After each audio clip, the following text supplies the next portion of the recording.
একটা জায়গায় এই একটা দায় মমতাদিকে নিতে হবে।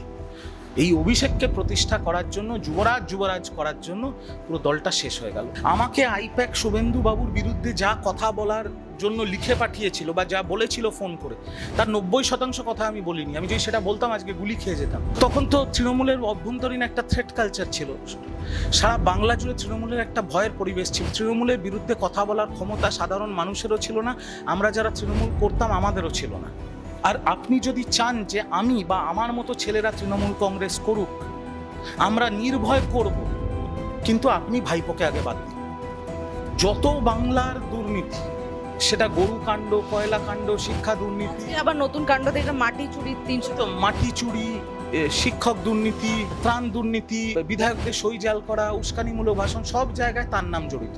বিজেপি জেতেনি, তৃণমূল হেরেছে।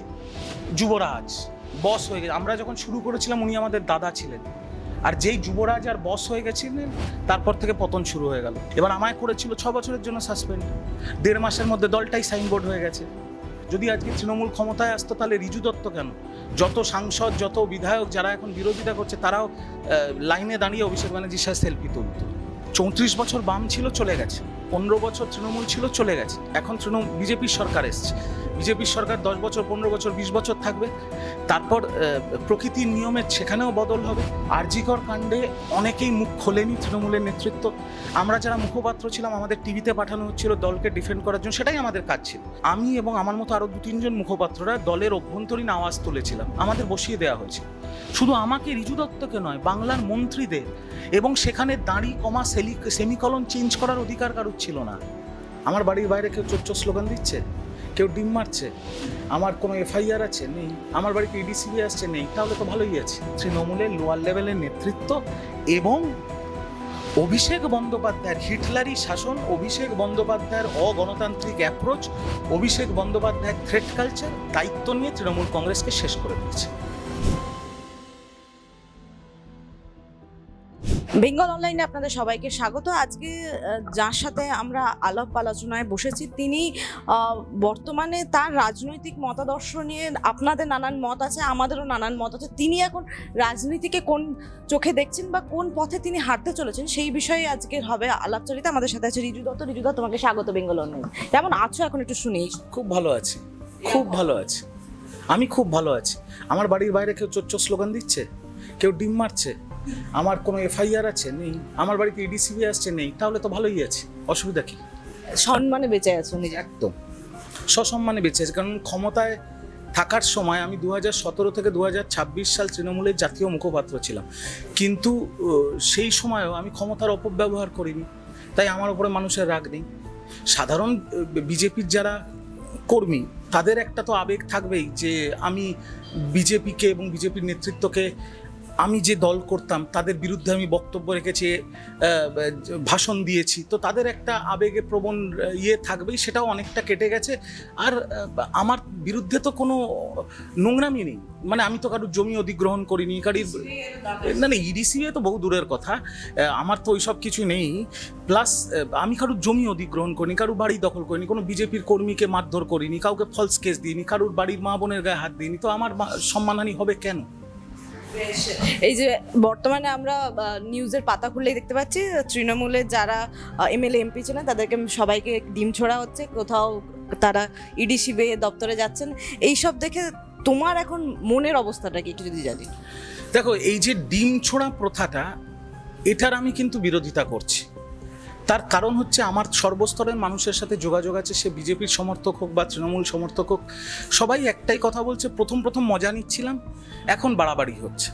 তার কারণ হচ্ছে যে এই যে গতকাল কুণালদার সাথে যে ঘটনাটা ঘটলো, আজকে কুণালদা কিন্তু একজন জয়ী বিধায়ক। আমি যদি কুণাল ঘোষ মানুষটাকে আলাদা রাখি, একজন জয়ী বিধায়ক, সে রাস্তায় দাঁড়িয়ে মিডিয়াকে বাইট দিচ্ছে, তাকে ডিম ছোঁড়া হচ্ছে, এবং যে ছুঁড়েছে সে বলছে অনেক অত্যাচার করেছে ইত্যাদি, সে গ্রেফতারও হয়েছে।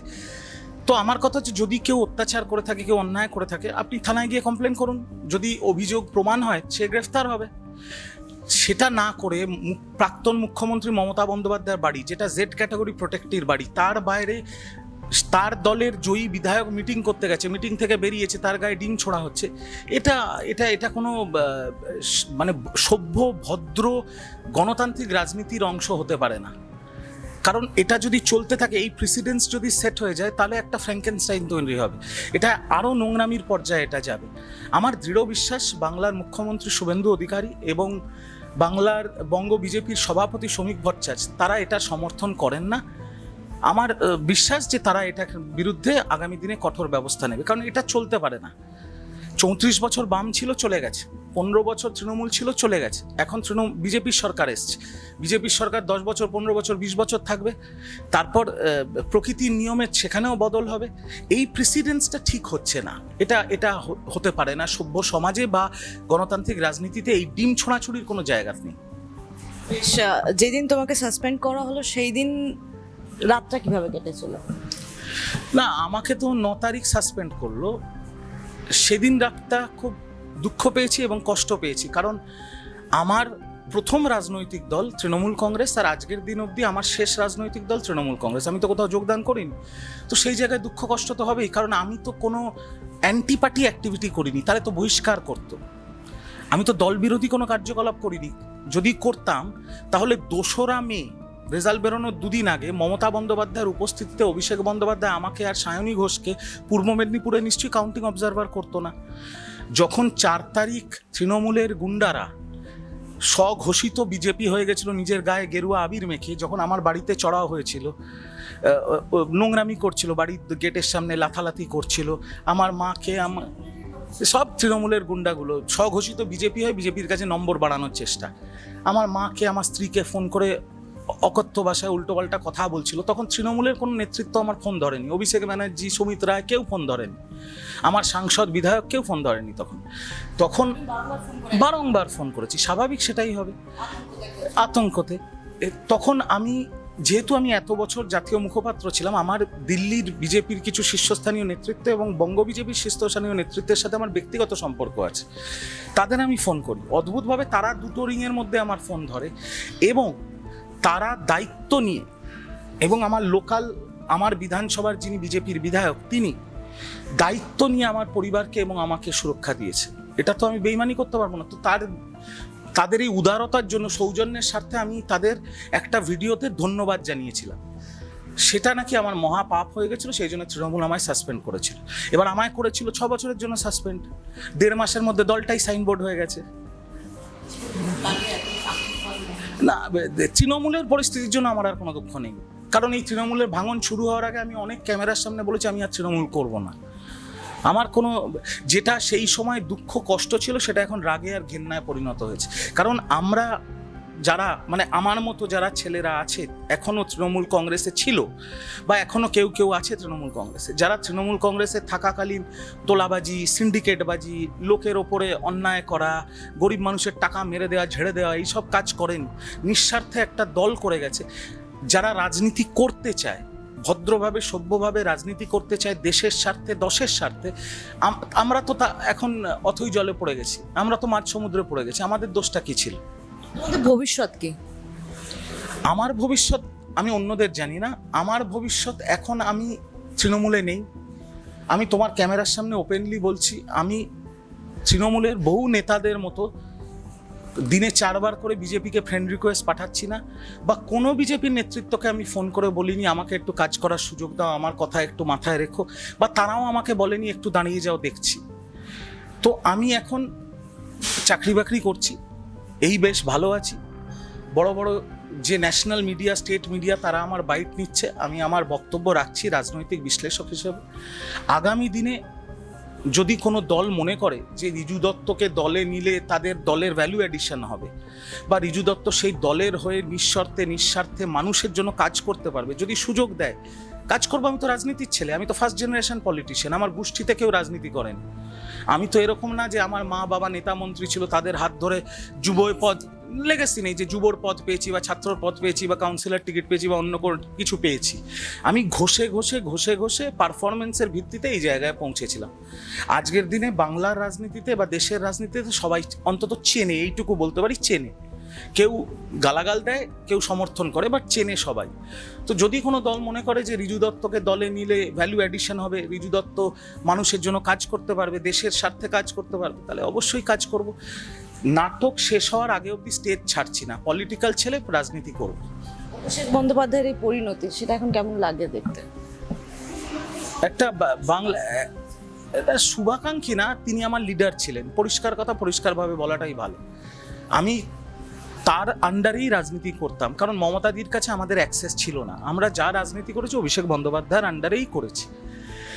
এবং এই পালা বদলের পরে যে পরিস্থিতিটা হয়েছে, তাতে একটা জিনিস আমি দেখছি যে সারা বাংলার যত মানুষ আছে তাদের রাগ শুধু তার উপরে আছড়ে পড়েছে। এবং তখন তো তৃণমূলের অভ্যন্তরীণ একটা থ্রেট কালচার ছিল, সারা বাংলা জুড়ে তৃণমূলের একটা ভয়ের পরিবেশ ছিল। তৃণমূলের বিরুদ্ধে কথা বলার ক্ষমতা সাধারণ মানুষেরও ছিল না, আমরা যারা তৃণমূল করতাম আমাদেরও ছিল না। আজকে যদি তৃণমূল কংগ্রেস ক্ষমতায় আসতো, অনেকে এখন ধোয়া তুলসী পাতা হয়ে মানে সে যে টিভিতে বসে অনেক কথা বলছে, আমি বাস্তব বলছি, যদি আজকে তৃণমূল ক্ষমতায় আসতো তাহলে ঋজু দত্ত কেন, যত সাংসদ যত বিধায়ক যারা এখন বিরোধিতা করছে তারাও লাইনে দাঁড়িয়ে অভিষেক ব্যানার্জির সাথে সেলফি তুলতো, কারণ ছেড়ে যাওয়ার জায়গা ছিল না।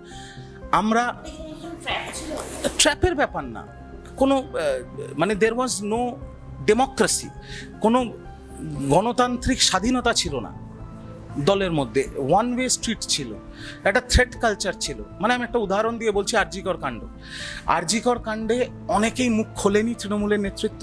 আমরা যারা মুখপাত্র ছিলাম, আমাদের টিভিতে পাঠানো হচ্ছিল দলকে ডিফেন্ড করার জন্য, সেটাই আমাদের কাজ ছিল। কিন্তু যখন আমার বাড়ির মা বউরা রাত দখল করছে, আমি এবং আমার মতো আরো 2-3 জন মুখপাত্ররা দলের অভ্যন্তরীণ আওয়াজ তুলেছিলাম, আমাদের বসিয়ে দেওয়া হয়েছিল মুখপাত্র পদ থেকে। কয়েক মাস কি তোমাকে দেখা যায়নি ওই সময়? বসিয়ে দেওয়া হয়েছিল। আর সেই সময় এমন পরিস্থিতি ছিল, যদি আমরা দল থেকে বেরিয়ে গিয়ে রাস্তায় বা মিডিয়ার সামনে যদি তৃণমূলের বিরোধিতা করতাম, তাহলে আমার ওপরে পুলিশ কেস হতো, আমার পরিবারের ওপরে গাঁজা কেস দিয়ে দেয়া হতো। তো কে যাবে, কোথায় যাবে? আমি প্রথম মুখ খুলেছিলাম 9 তারিখ, সবাই তখন আমার ওপরে চড়াও হয়ে গেছিল। আমি যে কথাগুলো বলেছিলাম, আজকে লাইন ধরে ধরে সেই কথাগুলোই তো সাংসদ, বিধায়ক এবং তৃণমূলের নেতৃত্ব বলছে। আজকে ঋজু দত্ত যে কথাগুলো বলছে সেগুলো ঠিক, সেটা তো আজকে প্রমাণিত। আর অভিষেক বন্দ্যোপাধ্যায়ের ব্যাপারটা হয়েছিল কি, অভিষেক বন্দ্যোপাধ্যায় যুবরাজ বস হয়ে গেছে। আমরা যখন শুরু করেছিলাম উনি আমাদের দাদা ছিলেন, আর যেই যুবরাজ আর বস হয়ে গেছিলেন তারপর থেকে পতন শুরু হয়ে গেল। তার কাছে কেউ পৌঁছতে পারতো না, তার আত্মসহায়ক ইত্যাদি ইত্যাদি, মানে তার কাছে পৌঁছানোর জন্য 100টা হার্ডেল পেরোতে হতো। আমার সাথে ডাইরেক্ট যোগাযোগ ছিল, হোয়াটসঅ্যাপ করলে আমি রিপ্লাই পেতাম বা কথা বলার সুযোগ ছিল, কিন্তু অন্যদের সুযোগ ছিল না। নিম্নস্তর ছেড়ে দাও, আজকের দিনেও যারা সাংসদ, আজকের দিনেও যারা বিধায়ক, তারা দিনের পর দিন, মাসের পর মাস তার সাথে যোগাযোগ করার ক্ষমতা হয়নি তাদের, তারা সময় পায়নি। এবং সারা বাংলার মানুষের রাগ তার উপরে আছড়ে পড়েছে। তার বাড়ির সামনে কি হচ্ছিল তোমরা জানো, তোমার দর্শকরা জানে, ওটা একটা সেলফি পয়েন্ট হয়ে গেছিল। যে যার রাগ তার উপরে গিয়ে আছড়ে পড়েছে। আজকে তার উপরে যখন প্রাণঘাতী হামলা, আমি আবারও বলছি প্রাণঘাতী হামলা হয়েছিল সোনারপুরে, কোনো সোশ্যাল মিডিয়ায় তার প্রতি কোনো সিম্পাথি দেখেছো? কোনো সিম্পাথি নেই। উল্টে যত বাংলার দুর্নীতি, সেটা গরু কাণ্ড, কয়লা কাণ্ড, শিক্ষা দুর্নীতি, আবার নতুন কাণ্ডতে এটা মাটি চুরি, 300 তো মাটি চুরি, শিক্ষক দুর্নীতি, ত্রাণ দুর্নীতি, বিধায়কদের সই জাল করা, উস্কানিমূলক ভাষণ, সব জায়গায় তার নাম জড়িত। তো ধোঁয়া তো সেখানেই ওঠে যেখানে আগুন থাকে। এবার পুরোটাই তদন্তের আওতায় পড়ে গেছে, তিনিও হাজিরা দিচ্ছেন, তদন্ত হচ্ছে। তো আগামী দিনে বাস্তবটা সামনে আসবে। কিন্তু একটা কথা তোমার চ্যানেলের মাধ্যমে আমি বলতে চাই, এই তদন্তকারী সংস্থাদের, ইডি, সিবিআই, সিআইডি, সকল, পশ্চিমবঙ্গ পুলিশ, কলকাতা পুলিশ, সকলকে, যে আপনারা তদন্তের স্বার্থে 500 বার অভিষেক বন্দ্যোপাধ্যায়কে সামান দিন, 500 বার ওনাকে ডাকুন, উনি আসতে বাধ্য, হয় কোর্টের নির্দেশে বা যে কোনো কারণে উনি আসতে বাধ্য। কিন্তু এই যে সামান খেলা হচ্ছে, হাজিরা খেলা হচ্ছে, তথ্য প্রমাণ জোগাড় করে ওনার বিরুদ্ধে ব্যবস্থা নিন। ওনাকে দরকার পড়লে আপনারা অ্যারেস্ট করুন, কেন বলছি, যদি আগামী 3 মাস বা 6 মাস এই তদন্তকারী সংস্থাগুলো বা পশ্চিমবঙ্গ পুলিশ বা কলকাতা পুলিশ যদি অভিষেক বন্দ্যোপাধ্যায়কে অ্যারেস্ট না করতে পারে, তাহলে সাধারণ বাংলার মানুষ বলবে দিল্লিতে সেটিং আছে বা পুরোটাই হয়েছে, যেহেতু অভিষেক ব্যানার্জি তৃণমূলের নেতা, প্রতিহিংসার রাজনীতি হয়েছে। তাই এখন কিন্তু এই তদন্তকারী সংস্থা এবং পশ্চিমবঙ্গ পুলিশ কলকাতা পুলিশেরও মান সম্মানের বিষয়। আর এটা আমি সাধারণ মানুষের কথা বলছি, আমার গায়ে তো এখন রাজনৈতিক রং নেই, আমি সাধারণ মানুষের কথা বলছি। তথ্য প্রমাণ জোগাড় করে ইতিবাচক ব্যবস্থা নিন। যদি না নিতে পারেন তাহলে মানুষ কিন্তু বলবে আপনারা প্রতিহিংসার রাজনীতিতে সামিল হয়েছিলেন। এই যে পূর্ব মেদিনীপুরের তুমি ছেলে সায়নী ঘোষ ছিল, ওই সময় পূর্ব মেদিনীপুরে তো তৃণমূল বলা যায় যে শূন্য, কিছু ছিলই না, 16-0 আমরা দেখেছি। তো সেই সময় কি কি দেখেছিলেন, মানুষের মধ্যে কি দেখেছিল ওই দিন? সত্যি কি কোনো কারচুপি ছিল ওই দিন? দেখো, পূর্ব মেদিনীপুর বরাবরই অধিকারী গড় বলে পরিচিত। সেখানে শুভেন্দুবাবু এবং তার পরিবারের একটা বিরাট প্রভাব আছে। আর শুভেন্দুবাবু এবং তার পরিবার, শিশির বাবু, তাদের মানুষের, পূর্ব মেদিনীপুর মানুষের মনে কিন্তু একটা আলাদা জায়গা আছে, এটা মানতে হবে। কারণ দশকের পর দশক তারা সেই মানুষদের হয়ে কাজ করেছে। এটা তো একদিনে রাজনীতির ভোটে চেঞ্জ করা যায় না। আর রেজাল্টটা, একটা জিনিস বুঝতে হবে, রেজাল্টটা সারা বাংলার মানুষের রেজাল্ট, এটা বাংলার মানুষের ম্যান্ডেট। 94-95% মানুষ ভোট দিয়েছে। আমার পরিচিত এরকম লোক আছে যারা নিউ ইয়র্ক থেকে, লন্ডন থেকে টিকিট কেটে এসছে শুধু এবার ভোট দেওয়ার জন্য। তো এটা মানুষের ম্যান্ডেট। আর মানুষ যে রায়টা দিয়েছে সেটা প্রতিষ্ঠানের বিরুদ্ধে রায়, তৃণমূলের বিরুদ্ধে রায়। 41% ভোট সব জায়গায়। দেখো, একটা গেরুয়া ঝড় উঠেছিল। এটা আবারও বলছি, আমি বিজেপি, একটা বড় কথা বলছি, বিজেপি জেতেনি, তৃণমূল হেরেছে। এটা মানুষের তৃণমূলের বিরুদ্ধে রায়। তৃণমূলের লোয়ার লেভেলের নেতারা যারা আপাদ মস্তক দুর্নীতির সাথে যুক্ত, তৃণমূলের লোয়ার লেভেলের নেতারা যারা মহিলাদের দিনের পর দিন অপমান করেছে, অত্যাচার করেছে, তাদের বিরুদ্ধে রায়। 41% ভোট পেয়েছে তৃণমূল কংগ্রেস, সেটা শুধু মমতা ব্যানার্জির মুখ দেখে মানুষ ভোট দিয়েছে। বাকি বাংলার মানুষ ঐক্যবদ্ধ হয়ে তৃণমূলের বিরুদ্ধে ভোট দিয়েছে। এই যে কলকাতা শহর যেখানে আমরা বাস করি, এখানের কাউন্সিলররা দুর্নীতি করেছে, টাকা তুলেছে, তোলাবাজি করেছে, ইত্যাদি ইত্যাদি, অবৈধ নির্মাণ, সবাই জানে, সেই গল্পে যাচ্ছি না। কিন্তু এই কাউন্সিলরদের আশেপাশে বা এই তৃণমূলের নেতাদের আশেপাশে যে স্যাটেলাইটগুলো ঘুরতো ওই বুলেট নিয়ে আর মোটা চেন পরে, এরা তো দায়িত্ব নিয়ে পার্টিটাকে শেষ করে দিয়েছে। পার্টিকেও দায় নিতে হবে যে এদের এত মাথায় তুলেছিল কেন। আজকে মানুষ রায় দিয়েছে, তৃণমূলের বিরুদ্ধে রায় দিয়েছে, এটা মেনে নিতে হবে। এবং নতুন সরকার আসার পর যে মুখ্যমন্ত্রী শুভেন্দু অধিকারী, তিনি যে ব্রেকনেক স্পিডে কাজ করছেন, and I am using the word breakneck speed, 100 কিলোমিটারের বেশি স্পিডে কাজ হচ্ছে। লাস্ট 1.5 মাসে বাংলায় যে প্রজেক্টগুলো হয়েছে, যে উন্নয়নগুলো হচ্ছে, সেটা লাস্ট 10 বছর বাংলায় হয়নি। এটা তো বাস্তব। ভালোকে ভালো বলাটা মানে কোনো রাজনৈতিক দলের দালালি করা নয়। যেটা ভালো হচ্ছে সেটা মেনে নিতে হবে। সাধারণ নাগরিক হিসেবে মানুষ খুশি, বাংলার মানুষ খুশি, কলকাতার বাসী খুশি যে ইতিবাচক কাজ হচ্ছে, ঝড়ের গতিতে কাজ হচ্ছে। এইটাই আমরা যারা বাংলা থাকি, শুধু না, বাংলা আমাদের মাতৃভূমি, আমাদের জন্মভূমি, আমরা কি চাই? বাংলার উন্নয়ন হোক, বাংলা এগিয়ে যাক, বাঙালির ভালো হোক। আপাতত এই 1.5 মাসে যে ঝোড়ো ব্যাটিং করেছেন মুখ্যমন্ত্রী শুভেন্দু অধিকারী, সেখানে বাংলার ভালো হচ্ছে, বাঙালির ভালো হচ্ছে, এ নিয়ে বলার কোনো জায়গা নেই। এই যে সবাই এমপি যারা আছেন তারা চলে যাচ্ছেন একের পর এক, নতুন দল গঠন হচ্ছে, এই পতনটাও কি ভেবেছিলেন কখনো হতে পারে? দেখো, তৃণমূল কংগ্রেস বিগত 3 বছর দলটাকে চালাতো একটা বেসরকারি সংস্থা যার নাম আইপ্যাক আর পুলিশ প্রশাসন। তো যেই পালা বদল হয়েছে, ভয় কেটে গেছে, প্রশাসন শাসক দলের পক্ষে চলে গেছে, আইপ্যাক পালিয়ে গেছে, তো এখন যা হওয়ার তাই হচ্ছে। কারণ এই দলটাকে দায়িত্ব নিয়ে বিক্রি করে দিয়েছে আইপ্যাক, পঞ্চায়েত থেকে টাকা নিয়েছে। এটা কি সত্যি? তোমরা যা মেল করবে সেটা আইপ্যাক সিদ্ধান্ত করতে হতো? আমরা যা মেল বা টুইট করবে সেগুলো আইপ্যাকের সিদ্ধান্ত করতে হতো? শুধু মেল বা টুইট সিদ্ধান্ত নয়, টুইট লিখে পাঠানো হতো। শুধু আমাকে, রিজু দত্তকে নয়, বাংলার মন্ত্রীদের। এবং সেখানে দাঁড়ি, কমা, সেমিকলন চেঞ্জ করার অধিকার কারোর ছিল না। আমি তো সবচেয়ে কঠিন অ্যাসাইনমেন্ট করেছি তৃণমূল কংগ্রেসের। আমি তো নন্দীগ্রাম করেছি, পঞ্চায়েত করেছি, প্রতিবাদ সভা করেছি, বিজয় সম্মেলন করেছি, 27 দিন সেবাশ্রয় করেছি। আমাকে আইপ্যাক শুভেন্দু বাবুর বিরুদ্ধে যা কথা বলার জন্য লিখে পাঠিয়েছিল বা যা বলেছিল ফোন করে, তার 90% কথা আমি বলিনি। আমি যদি সেটা বলতাম আজকে গুলি খেয়ে যেতাম। আমাকে বলা হয়েছিল শুভেন্দুবাবুর বাবাকে আক্রমণ করার জন্য। আমি বলেছিলাম 80 বছরে একজন বর্ষিয়ান রাজনীতিবিদ, আমি পারবো না, আমার বাড়ির শিক্ষা সেটা নয়। বলেছিল শুভেন্দুবাবুর মা, তিনি বরিশাল থেকে এসছেন বলে তাকে রোহিঙ্গা বলে অপবাদ দেওয়া। শুভেন্দুবাবুর চরিত্র, শুভেন্দুবাবুর সেক্সুয়ালিটির ওপর আক্রমণ করার জন্য। ভাবা যায়? আমি তো করিনি, আমি করতে পারবো না, সেটা আমার বাড়ির শিক্ষা নয়, আমার রক্তে নেই। উল্টে যখন হুমায়ুন কবির রেজাল্ট বেরোনোর আগে শুভেন্দুবাবুকে ব্যক্তিগত আক্রমণ করেছিল, আমি তার প্রতিবাদ করেছিলাম যে রাজনীতির জায়গা রাজনীতিতে থাকবে, ব্যক্তিগত আক্রমণ করা যায় না। কে কি খাবে, কে কি পড়বে, কে কার সাথে প্রেম করবে, সেই নিয়ে মন্তব্য কেউ করতে পারে? এই দলটাকে আইপ্যাক, তৃণমূলের লোয়ার লেভেলের নেতৃত্ব এবং অভিষেক বন্দ্যোপাধ্যায়ের হিটলারি শাসন, অভিষেক বন্দ্যোপাধ্যায়ের অগণতান্ত্রিক অ্যাপ্রোচ, অভিষেক বন্দ্যোপাধ্যায়ের থ্রেট কালচার দায়িত্ব নিয়ে তৃণমূল কংগ্রেসকে শেষ করে দিয়েছে। এখন একটা প্রশ্ন সবার মনে, দেবাংশু কোথায়? দেবাংশুকে পাওয়া যাচ্ছে না কেন? আমার মনে হতো ও কোথায়, আমি তো জানি না ও কোথায়। আজকে আমাকে দল মুখপাত্র করেছিল এবং দল মুখপাত্র করেছিল অভিষেক বন্দ্যোপাধ্যায় এবং তৃণমূল কংগ্রেস আমাকে, তোমার চ্যানেলে, অন্য বড় চ্যানেলের নাম নিচ্ছি, ন্যাশনাল চ্যানেল, টাইমস নাও কনক্লেভে আমি গেছি, ইন্ডিয়া টুডে কনক্লেভে আমি গেছি, এনডিটিভি কনক্লেভে আমি গেছি, CNN নিউজ 18 কনক্লেভে আমি গেছি। এই দলের অন্য কেউ যায়নি, আমি গেছি। দল আমাকে সেই পরিচিতি দিয়েছে, এটা আমার বলতে কোনো ইয়ে নেই। আজকে সেই পরিচিতিটা ছিল বলেই এতজন আমার বাড়িতে আসছে আমার বাইট নিতে। কিন্তু আমরা তো টিকিট পাইনি কোনোদিন। দেবাংশু একটা গান করলো খেলা হবে, 2021-এর বিধানসভায় অক্লান্ত পরিশ্রম করেছে, অমান্য করার কোনো জায়গা নেই। কিন্তু দেবাংশুকে লোকসভার টিকিট দিয়েছে তৃণমূল কংগ্রেস, হেরে গেছে। বিধানসভার টিকিট দিয়েছে তৃণমূল কংগ্রেস, হেরে গেছে।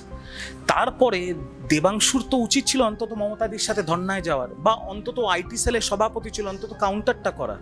ও এখন কোথায় কেউ জানে না, আমিও জানি না। মাঝে মাঝে ফেসবুকে একটা করে পোস্ট দেখি। মানে ওকে আন্ডারগ্রাউন্ডে কলকাতার মধ্যে যেরকম, জানি না, কেউ জানে না ও কোথায়। সেই জন্যই তো দল বাধ্য হয়ে, তৃণমূল কংগ্রেস বাধ্য হয়ে ওকে সরিয়ে উপাসনাকে করেছে। খুব ভালো মেয়ে উপাসনা, আমি তৃণমূল করি না। আমি যখন তৃণমূলে ছিলাম আমার যথাসাধ্য আমি মেয়েটাকে প্রমোট করেছিলাম। বাচ্চা মেয়ে, শিক্ষিত মেয়ে, পড়াশুনো জানা মেয়ে, কাউকে ব্যক্তি আক্রমণ করে না, এরকম মেয়েরা যে কোনো দলের অ্যাসেট। আমার অনেক আশীর্বাদ রইল ওর প্রতি। এখন ও তৃণমূলের আইটি সেলের সভাপতি হয়েছে, আর এটাও বলবো দেবাংশুর থেকে বেটার কাজ করবে ও। এই খেলা হবে গানটা কি কোনোভাবে ইলেকশনের একটা মোড় ঘোরানোর জায়গা ছিল? 21-এ তো অবশ্যই, 21-এ তো খেলা হবে, এটা তৃণমূলের অফিসিয়াল স্লোগানে পরিণত হয়েছে। তো 2021-এ খেলা হবেটা বিধানসভা ভোটে কাজে লেগেছিল, এটা অমান্য করার কোনো জায়গা নেই। আরেকটা কথা যেটা বর্তমানে এখন খুব উঠে আসছে, মমতা বন্দ্যোপাধ্যায়ের ওই সময় যে পায়ে লাগার ঘটনাটা নাকি পুরোটাই নাটকীয় ছিল। সেটা আমি বলতে পারবো না, এটা আমি বলতে পারবো না। কারণ দেখো, একটা আমি কথা তোমাকে বলি, মমতাদি নন্দীগ্রামে প্রচারে গেছিলেন, বিরুলিয়া বাজারে তার পায়ে এই চোট লাগে। তারপর তাকে পিজি হাসপাতালে নিয়ে যাওয়া হয়, আমরা পিজি হাসপাতালে যাই। ভেতরে পরীক্ষা নিরীক্ষা হয়েছে, ভেতরে এক্সরে হয়েছে, এবং সেই এক্সরে ছবিও পরবর্তীকালে সার্বজনীন করা হয়েছিল। আর মমতা বন্দ্যোপাধ্যায়কে নিয়ে কোনো রকম কোনো মন্তব্য করার দৃষ্টতা আমার নেই, কারণ আমার যোগ্যতা নেই মমতা ব্যানার্জিকে নিয়ে মন্তব্য করার, ফার্স্ট। সেকেন্ড, আমি যখন তৃণমূল কংগ্রেস করতাম, আমি মমতাদিকে দেখে তৃণমূল কংগ্রেস করা শুরু করেছিলাম। আমি হাঁড়ি চড়িয়ে তৃণমূল কংগ্রেস করি না। তৃণমূল কংগ্রেসের পয়সায় আমার সংসার চলেনি কোনোদিন, না চলে। আর সেটা বিজেপিও জানে, সিপিএমও জানে, কংগ্রেসও জানে, তৃণমূলও জানে। তো আমরা তো মমতাদিকে দেখে দল করেছি। মমতাদি তখনও আমার কাছে মাতৃসমা ছিলেন, আজকেও আমার কাছে মাতৃসমা, আমি তাকে সেই সম্মানটা দিই। ভবিষ্যতে যদি কোনো অন্য রাজনৈতিক দলেও যাই, যদি তৃণমূলকেও আক্রমণ করি, ইত্যাদি ইত্যাদি সব কিছু, আমি মমতাদিকে কখনো ব্যক্তিগত আক্রমণ করব না, কারণ এটা সাজে না। আর মমতাদিকে সেই সম্মান বাংলার মুখ্যমন্ত্রী এবং দেশের প্রধানমন্ত্রীও দেয়, তার রাজনৈতিক ইতিহাস, তার আন্দোলনের সংগ্রামের সম্মান সবাই দেয়, আমি সেই সম্মানটা তাকে দেবো। এই সময় যে তার যেই পরিণতি আমরা যেটা দেখতে পাচ্ছি, মমতা বন্দ্যোপাধ্যায় কার্যত বলতে গেলে একাই পড়ে গেছেন, এটা দেখে কখনো খারাপ লাগে? অবশ্যই খারাপ তো লাগবে, খারাপ যদি না লাগতো তাহলে তো আমি মানুষই নয়। কিন্তু মমতাদিকে দায় নিতে হবে, মমতাদিকে দায় নিতে হবে যে একজন অযোগ্য ব্যক্তি, যার ক্ষমতা নেই বা যার যোগ্যতা নেই মমতা ব্যানার্জির নাম ছাড়া একটা পঞ্চায়েতে ইলেকশন জেতার, শুধু তাকে প্রতিষ্ঠিত করার জন্য তিনি ধৃতরাষ্ট্রের মতো চোখ বন্ধ করে পুরো দলটাকে সাইড করে দিলেন আর পুরো দলটাকে ছেড়ে দিলেন তার হাতে। স্নেহ, ওই ইংলিশে একটা কথা আছে না, ব্লাড ইজ থিকার দ্যান ওয়াটার। তো সেই করতে গিয়ে তো দলটা শেষ হয়ে গেল। আজকে আপনি ভাবুন তো, অভিষেক বন্দ্যোপাধ্যায় এসছেন কবে? তার আগে এই দলটা ছিল না, এই দলটা চলতো না। অভিষেক বন্দ্যোপাধ্যায়ের হাতে প্রশাসনিক ক্ষমতা এবং দলের সর্বক্ষমতা চলে গেল 2021-এর পরে। 2021-এর আগে তৃণমূল কংগ্রেস জেতেনি। 11-য় জিতেছে, 14-য় জিতেছে, 16-য় জিতেছে, 19-এ জিতেছে। তাহলে আইপ্যাককে তো অভিষেক বন্দ্যোপাধ্যায় হাত ধরে নিয়ে এসছে। আইপ্যাক ছাড়া কি তৃণমূল ভোটে জেতেনি? তো এই একটা জায়গায় এই একটা দায় মমতাদিকে নিতে হবে। এই অভিষেককে প্রতিষ্ঠা করার জন্য, যুবরাজ করার জন্য পুরো দলটা শেষ হয়ে গেল। এর দায় মমতাদিকে নিতে হবে। এমনি অন্য কোনো কথা আমি আর বলবো না তার বিরুদ্ধে। মানুষের একটা বরাবর যেটা রোষ উঠে আসছে এখন, যে একজন এমপির বাড়িতে অতটা সিকিউরিটি, কিন্তু একজন নার্স, একজন যিনি ডাক্তার বা নার্স যারা কাজ করছেন তাদের কোনো সিকিউরিটি নেই। সেখানে একজন কর্মরত ডাক্তার তিনি মারাই গেলেন, যেটা আমরা জানি 2024-এর ঘটনা। এই ঘটনা নিয়ে কি আপনারাও কখনো আক্ষেপ দেখিয়েছেন যে এত সিকিউরিটি কেন, বা এত তার নিরাপত্তা কেন? দেখুন, আপনি দুরকম প্রশ্ন করলেন। একটা অভিষেক ব্যানার্জি কেন্দ্রিক প্রশ্ন, একটা সামগ্রিক এমপি কেন্দ্রিক প্রশ্ন। আজকে একজন দেশের সাংসদ 150 কোটি ভারতবাসীর ভাগ্য নির্ধারণ করে 543 জন সাংসদ। তার সিকিউরিটি থাকবে না তো কি আমার আর আপনার সিকিউরিটি থাকবে? দেশের অনেকে দেখি অনেক বিজেপি বিরোধী দল, তারা দেশের প্রধানমন্ত্রীর সিকিউরিটি নিয়ে কটাক্ষ করে, প্রধানমন্ত্রীর গাড়ি, প্রধানমন্ত্রীর প্লেন নিয়ে কটাক্ষ করে। ভারতবর্ষের একটা দেশ, 150 কোটি মানুষ, সেই দেশের প্রধানমন্ত্রীর বুলেট প্রুফ সিকিউরড গাড়ি থাকবে না তো কি মানে হরিদাস পালদের থাকবে? মমতা বন্দ্যোপাধ্যায় প্রাক্তন মুখ্যমন্ত্রী, তিনি জেড ক্যাটাগরি সিকিউরিটি পাবেন না তো কি আমি আপনি পাবো? এগুলো যারা বলে মূর্খের মতো কথা বলে। অভিষেক বন্দ্যোপাধ্যায়ের একটু বাড়তি সিকিউরিটি ছিল, অন্যান্য এমপিদের তুলনায় অতিরিক্ত সিকিউরিটি ছিল। সেটা তার কারণ, তার পিসি বাংলার মুখ্যমন্ত্রী ছিলেন, তিনি প্রশাসন চালাতেন, তিনি নিজের সিকিউরিটি নিজেই সই করে বাড়িয়েছিলেন, এবং সেটা মানুষের কাছে একটা ভালো প্রভাব ফেলেনি, সেটা তো এখন বোঝাই যাচ্ছে। আজকে যে সিকিউরিটিটা তিনি পাচ্ছেন সেটাই তার প্রাপ্য সিকিউরিটি, আর এই সিকিউরিটি সব এমপিদের পাওয়া উচিত। এবার আপনি সেটার সাথে তুলনা করছেন একটা ডাক্তার বা একটা নার্সের। অভয়া কাণ্ড যেটা হয়েছিল, সেটা বঙ্গভাষী হিসেবে বা বাংলার নাগরিক হিসেবে আমাদের সকলের মাথা হেঁট করে দিয়েছে। কোনো সভ্য সমাজে এটা হতে পারে না যে একজন ডাক্তার তার কর্মক্ষেত্রে তাকে ধর্ষণ করে খুন করা হবে।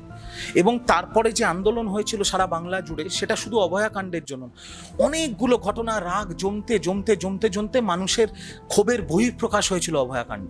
তারপরে যা ঘটনা ঘটেছিল বাংলার রাজনীতিতে বা বাংলার মাটিতে, তো এটা কোনো সভ্য সমাজে হতে পারে না। আর ধর্ষণ তো একটা সামাজিক ব্যাধি। ধর্ষণ কোথায় হয় না আপনি আমায় বলুন তো? বিজেপি শাসিত রাজ্যে হচ্ছে, কংগ্রেস শাসিত রাজ্যে হচ্ছে, তৃণমূল শাসিত রাজ্যে হচ্ছে।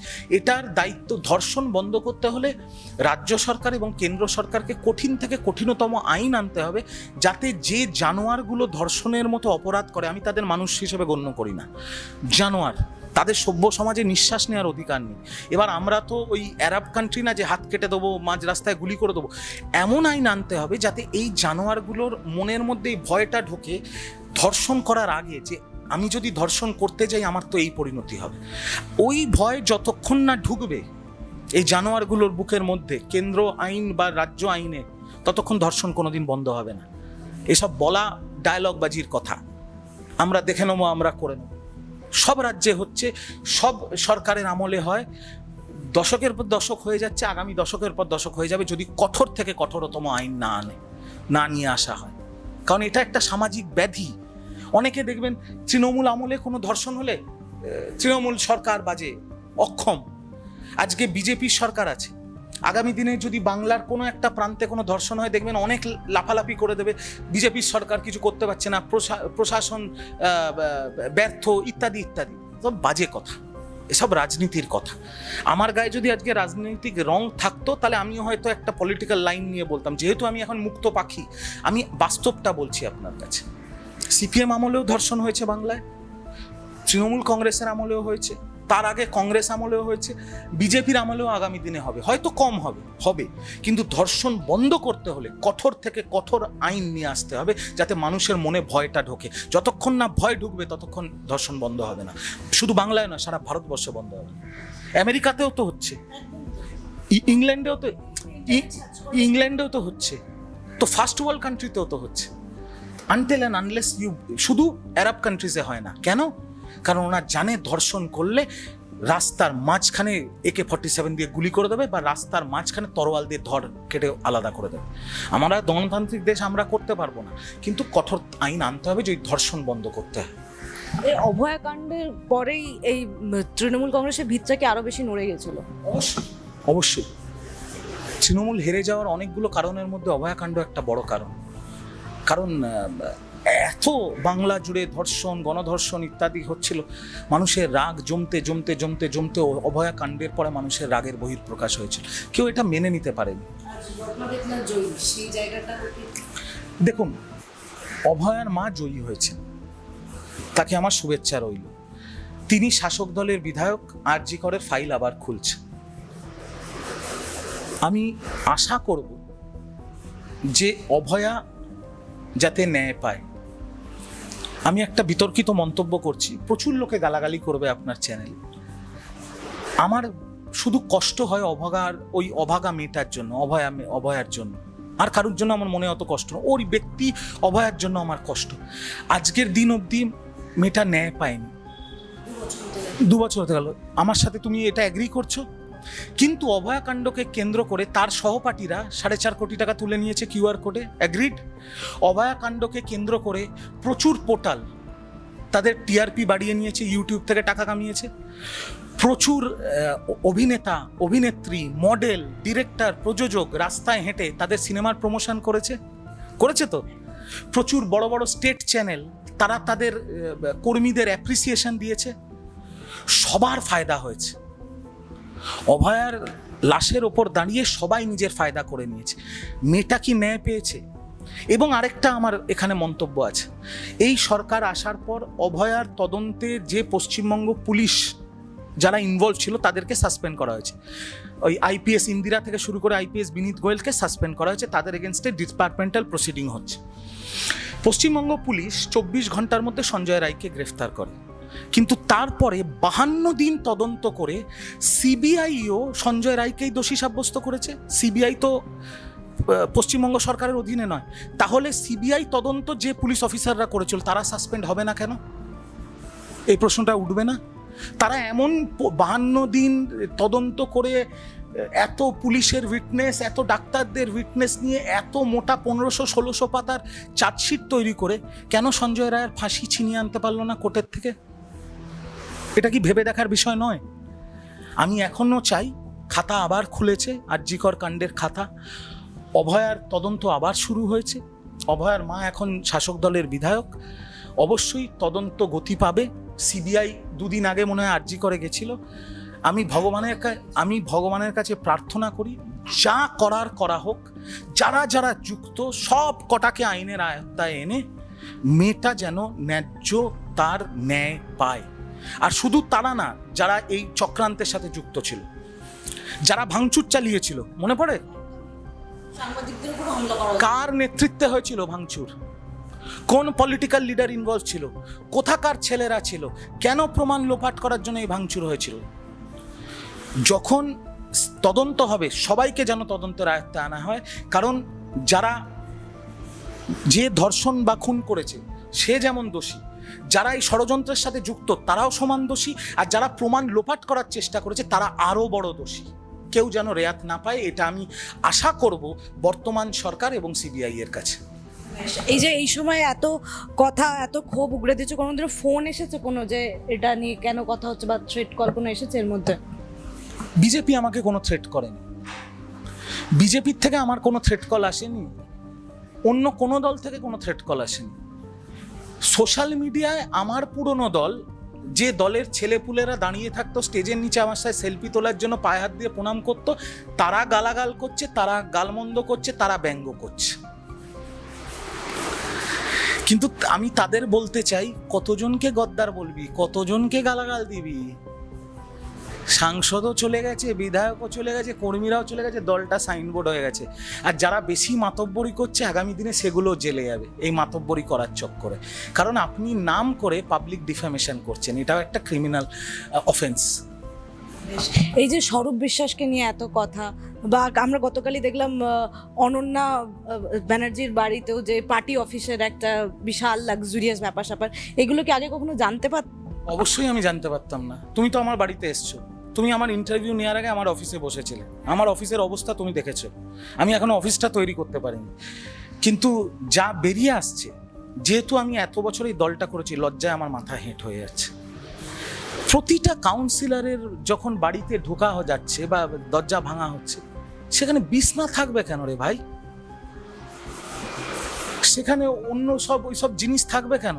আপনার কিছু করার থাকলে আপনি হোটেলে যান, আপনি আপনার বাড়িতে বা আপনার মানে যে জিনিসগুলো একটা সভ্য সমাজে বসবাস করা একটা ব্যক্তির বেডরুমের 4টে দেয়ালের মধ্যে সীমিত থাকার কথা, সেটা তৃণমূলের পার্টি অফিসে যাবে কেন? আমি তো অবাক হয়ে যাচ্ছি, আমার লজ্জায় মাথা হেঁট হয়ে যাচ্ছে। কলেজের মধ্যে বেডরুম! আমরা পড়াশোনা, আমি ইংল্যান্ড থেকে পিএইচডি করেছি, আমি যে ম্যানচেস্টার ইউনিভার্সিটি থেকে পাশ করেছি, আমার কলেজে সুইমিং পুল ছিল, জিম ছিল, ফুটবল স্টেডিয়াম ছিল, টেনিস কোর্ট ছিল, বেডরুম ছিল না। কি পড়াশুনো হতো আমি তো জানি না, কলেজের মধ্যে বেডরুম! আমার লজ্জায় মাথা হেঁট হয়ে যাচ্ছে। তৃণমূল কাউন্সিলরের পার্টি অফিস ঢুকে দেখা যাচ্ছে গরিব মানুষের ত্রাণ সামগ্রী পড়ে আছে, তার সাথে কোথাও রেড চার্টের ডায়েরি, কোথাও টাকা, কোথাও নথি, আর কোথাও এমন কিছু জিনিস যেটা আমি ক্যামেরার সামনে বলতে পারবো না। ছি ছি ছি ছি ছি ছি ছি! একটা তৃণমূল, একটা রাজনৈতিক দলের কার্যালয় বেডরুম থাকবে কেন? আমায় এটা বলুন তো।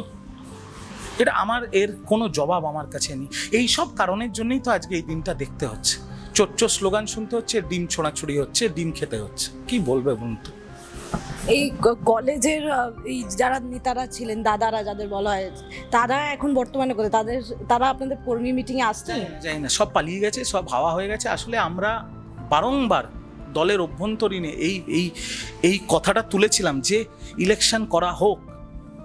যে ছাত্র নেতারা ছিল তারা দলকে বুঝিয়েছিল যে ইলেকশন করতে গেলে লাশ পড়ে যাবে, এই পড়ে যাবে, ওই পড়ে যাবে। 8 বছর ধরে কোনো ছাত্র ইলেকশন হয়নি। যারা কলেজগুলো চালাতো তারা 2 বাচ্চার বাপ, এরা ছাত্র নেতা হয়ে কলেজ চালাতো। তো তার জন্য যা হওয়ার তাই হয়েছে। কথা বলার, আওয়াজ তোলার চেষ্টা করেছিলাম তো, কিন্তু একটা কলেজ ইলেকশন করবে একটা রাজনৈতিক দল, সিদ্ধান্ত কাকে নিতে হবে? অভিষেক ব্যানার্জি, মমতা ব্যানার্জিকে আমরা হাজারবার বলেছি, প্রাক্তন শিক্ষামন্ত্রীকে আমি বলেছি, আমি অভিষেক বন্দ্যোপাধ্যায়ের অফিসে আমি নিজে বলেছি যে এটা হতে পারে না। আজকে একটা কলেজের ছাত্রনেতা সে হবে যে ওই কলেজের পড়ুয়া, কিন্তু পশ্চিমবঙ্গের সবকটা কলেজে তৃণমূল ছাত্র পরিষদ যারা চালাতো, তারা কলেজ পাশ করে চলে গেছে 7 বছর 8 বছর আগে, যাদের পড়াশোনার সাথে কোনো সম্পর্ক নেই, প্রমোটিং করতে যুক্ত 2 বাচ্চার বাপ। মানে আমি এরকম ছাত্রনেতার সাথেও আমার পরিচয় হয়েছে, যেহেতু তৃণমূল কংগ্রেস আমায় বিভিন্ন জেলায় পাঠিয়েছে, যারা আমার থেকে বয়সে বড়। পুরো বাংলার একই অবস্থা ছিল, আমার থেকে বয়সে বড়। বলছি তো, সে বলছে আমি 2টো কলেজের নেতা। এই সব কারণেই যা হওয়ার তাই হয়েছে। এই যে সাংসদরা একে একে চলে যাচ্ছেন, দেব দেখতে পেলাম, জুন মালিয়া, এদের সাথে ব্যক্তিগত কথা হতো আপনার কখনো?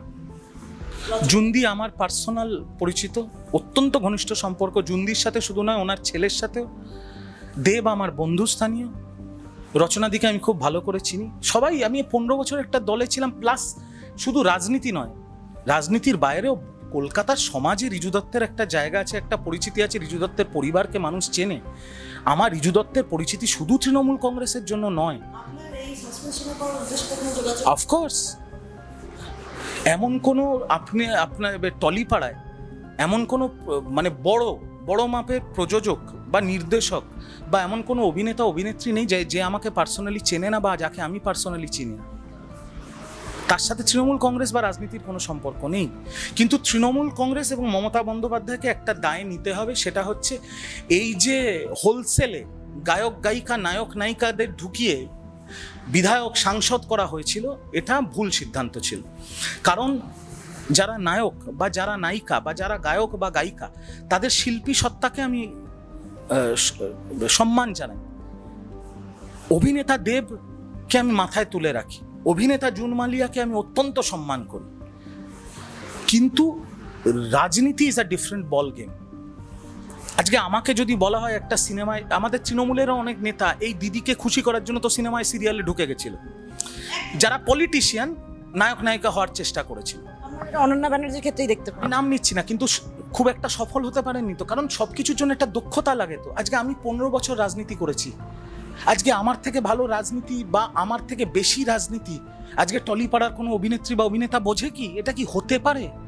বা আমি কি তাদের থেকে বেশি অভিনয় বুঝবো? এটা তো হতে পারে না, এটা তো হতে পারে না। আর আমি তাদেরও দোষ দেখি না, তাদেরকেও সিনেমা করার জন্য, সিনেমাগুলো বড় বড় থিয়েটারে রিলিজ করার জন্য বা একচেটিয়া বিজনেস করার জন্য তাদের শাসক দলের সাথে থাকতেই হবে। তো তারা তাদের আনুষাঙ্গিক যে সিনেমার জগৎ জড়িত যে ব্যবসা, কারণ অনেকেই নিজেরাই প্রডিউসার, নিজেরাই ডিরেক্টর তাদের সিনেমার, তাদের সিরিয়ালের ইত্যাদি ইত্যাদি, তো তার জন্য তাদের যেটা করার তারা করেছে, আমি তাদের দোষ দেখি না। আমি তো দোষ দেবো আমার নেত্রী, আমার নেতা, যে তাদেরকে রাজনীতিতে আনার দরকার কি ছিল? তৃণমূলে কি কোনো রাজনৈতিক ছেলেমেয়ে ছিল না? কাকে বলতে যাব? আজকে মমতা বন্দ্যোপাধ্যায় যখন মিছিল করছেন, তখন মমতা বন্দ্যোপাধ্যায়ের পেছনে পুরো শাড়িটা হচ্ছে টলিপাড়া, আর যারা নিজের গ্যাটের পয়সা খরচা করে দুদিন ধরে সারা রাত জেগে ভোরবেলা জেগে ছেলে জোগাড় করেছে ওই মিছিলের জন্য, তারা 1 কিলোমিটার দূরে। মমতা বন্দ্যোপাধ্যায় যখন মঞ্চে বক্তব্য রাখছেন, তার সাথে টলিপাড়া, কোনো তৃণমূলের নেতাদের সেখানে পারমিশন নেই। কার্নিভাল হচ্ছে, যারা মমতা বন্দ্যোপাধ্যায়ের সাথে হাত ধরে ডান্ডিয়া নাচছিল এখন কোথায়? আমরা তো ক্ষমতাই ছিল না মমতাদির কাছে যাওয়ার, তো এই দায় মমতাদিকে নিতে হবে। তাদের আমি ওই অভিনেতা অভিনেত্রী গায়ক গায়িকাদের কোনো দোষ দেখি না। এখন যে নতুন সরকার এসছে, তাদেরকে তো তাদের সাথে এখন সাইড হতে হবে, তাদের তো এখন তাদের সাথে সাইড হতে হবে, নইলে কাজ করবে কি করে? আজকে আমি আপনাদের একটা বাস্তব উদাহরণ দিচ্ছি। কিছুদিন আগে দেবের একটা সিনেমা এলো, ওই না প্রজাপতি 2, আর তারপর যে সিনেমাটা অনেকদিন ধরে আটকে ছিল শুভশ্রীর ধূমকেতু। তো দেবের যত প্রেমিয়ার হয়, প্রেমিয়ারে আমাকেও ডাকে, তো আমি সেই প্রেমিয়ারে গেছি। এবার প্রেমিয়ারটা হয় কোথায় বলুন? প্রিয়াতে। এবার প্রিয়ার ওপরে, প্রিয়ার যিনি শীর্ষকর্তা দাদুলদার একটা ঘর আছে, ওই ঘরে আমার অ্যাক্সেস আছে। এই কিছুদিন আগে যখন তৃণমূল ক্ষমতায় ছিল, ধূমকেতুর প্রিমিয়ারে আমি যখন ওই ঘরে ঢুকি, সেখানে রুদ্রনীলদা ছিলেন, রুডি ছিল। আমি গিয়ে তাকে জড়িয়ে ধরে, যেমন রুদ্রদা তুমি কেমন আছো? ভালো আছি। তুই কেমন আছিস? ভালো আছি। ব্যাস এইটুকু। এই সৌজন্য তো সবসময় আমি বজায় রেখেছি, এবং তৃণমূলে কিছু আরও আমার সহকর্মীরা আছে যারা এটা বজায় রেখেছে। কিন্তু আমি তো সিনেমার জগতের সাথে যুক্ত না, আমি তো সিনেমাও করছি না, প্রডিউসও করছি না, অভিনয় করতে যাচ্ছি না। সবার সাথে আমার সম্পর্ক আছে।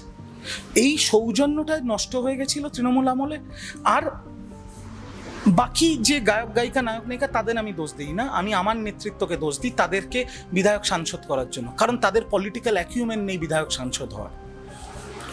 দেব, আমি দায়িত্ব নিয়ে বলছি, দেব দাঁড়াতে চাইছিল না। দেবকে হাত জোড় করে পা ধরে জোর জবস্তি টেনে এনে ঘাটাল মাস্টার প্ল্যানের ললিপপ দেখিয়ে দেবকে দান করানো হয়েছে। দেবের তৃণমূল কংগ্রেসকে দরকার নেই ওর পপুলারিটির জন্য। আমি নিজে ওর পপুলারিটি দেখেছি, কলকাতায় দেখেছি, ঘাটালে দেখেছি। 8 বছরের বাচ্চা মেয়ে থেকে 80 বছরের বয়স্ক ঠাকুমা ওকে দেখে হাউ হাউ করে কাঁদছে। ওর তৃণমূল কংগ্রেসের দরকার নেই, তৃণমূল কংগ্রেসের ওকে দরকার ছিল। দেবকে জিজ্ঞেস করুন না গিয়ে, এই বিধানসভায় পাগলের মতো ওকে খাটিয়েছে। এই খাটাখাটনির পরে এত খেটেছে ছেলেটা, তারপরে ওকে ফোন করে তৃণমূলের শীর্ষ নেতৃত্ব একবারও হোয়াটসঅ্যাপে একটা থ্যাংক ইউ বলেছে? জিজ্ঞেস করুন গিয়ে, একটা থ্যাংক ইউ পর্যন্ত ওকে বলে। এই সভ্যতা নেই, ভদ্রতা নেই তৃণমূল কংগ্রেস। আমি যখন এক প্রাণপাত করে দল করেছি, হেরে যাওয়ার পরে আমার পরিবার কেমন আছে, আমি কেমন আছি, একটা হোয়াটসঅ্যাপ করার প্রয়োজন মনে করেনি এরা, যে তুই কেমন আছিস, তোর পরিবার ঠিক আছে কিনা। কিসের লিডার এরা? কিসের লিডার, কিসের নেতা? এখন বুঝতে পারছি। সেই আগামীতে যদি আবার মমতা বন্দ্যোপাধ্যায় কোনোদিনও যোগাযোগ করার চেষ্টা করে, সেদিন কি কথা বলবেন? মমতা দি যদি আমাকে ডাকে আমি যাব। আমি মমতা বন্দ্যোপাধ্যায় 2 পায়ে হাত দিয়ে প্রণাম করব, এবং প্রণাম করে ওনাকে বলবো আমাকে মাফ করে দিন, আপনার তৃণমূল কংগ্রেস আমি করতে পারবো না।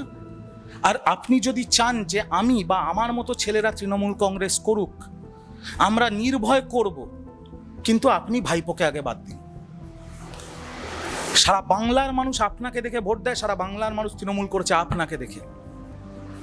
আপনার মুখছে অনেকে তৃণমূল কংগ্রেস করতে রাজি আছে, কিন্তু আপনি যদি আপনার এই ভাইপো স্নেহে একে মাথায় তুলে রাখেন, তাহলে কেউ করবে না।